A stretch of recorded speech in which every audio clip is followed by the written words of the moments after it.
Reculait légèrement depuis quelques mois, sauf que c'est reparti nettement à la hausse pour le mois de mars au Canada. On a un nouveau bilan de Statistique Canada. C'est effectivement plus d'1 million de postes qui sont à combler en ce moment. On cherche des candidats. Les entreprises n'arrivent pas à trouver des travailleurs. Donc, 1 012 900 postes en tout.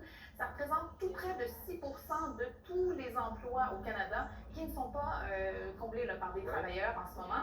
Et ce qui est peut-être plus préoccupant, c'est la vitesse à laquelle la situation se détériore parce qu'en mars, en fait, en un seul mois, on a ajouté à peu près 186 000 postes vacants de plus, donc une progression de plus de 22%. Et sur un an, c'est 382 000 postes vacants supplémentaires. Ce que ça nous dit, Gérald, c'est qu'avec la levée des mesures sanitaires, les entreprises tentent de reprendre un rythme normal, affichent des postes, mais il n'y a pas de candidats, tout simplement.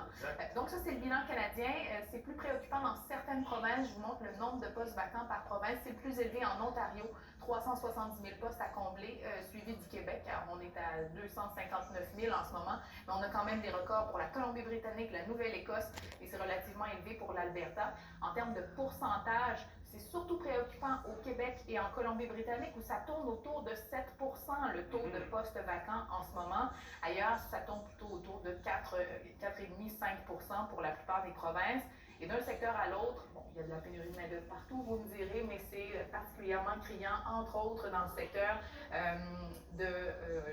vais vous dire, oui, c'est ça, hébergement, restauration. Oui. C'est presque 13% des postes qui sont affichés pour lesquels on n'arrive pas à trouver de candidats. Les soins de santé, 6,6%. Commerce de détail, on cherche 109 000 personnes et il y a des records dans la construction également. Alors, c'est un sujet chaud qui a rebondi à l'Assemblée nationale. L'opposition reproche au gouvernement de ne pas en faire assez face à ce problème et le gouvernement se défend. Il n'y a pas de rareté de main-d'œuvre, il y a une pénurie de main-d'œuvre. Pas la même chose, c'est important. Deuxièmement, oui, Made in Québec, c'est-à-dire ici, c'est bien pire qu'ailleurs. 1,4 million de Québécois qui vont prendre la retraite. Où est-ce qu'on va chercher ces gens-là? C'est 80 mesures et programmes, c'est des bourses incitatives, c'est des missions de recrutement à l'international, c'est de la requalification des travailleurs. On s'inspire des pratiques innovantes, la productivité par l'automatisation, la robotisation, c'est ce qui va donner des résultats.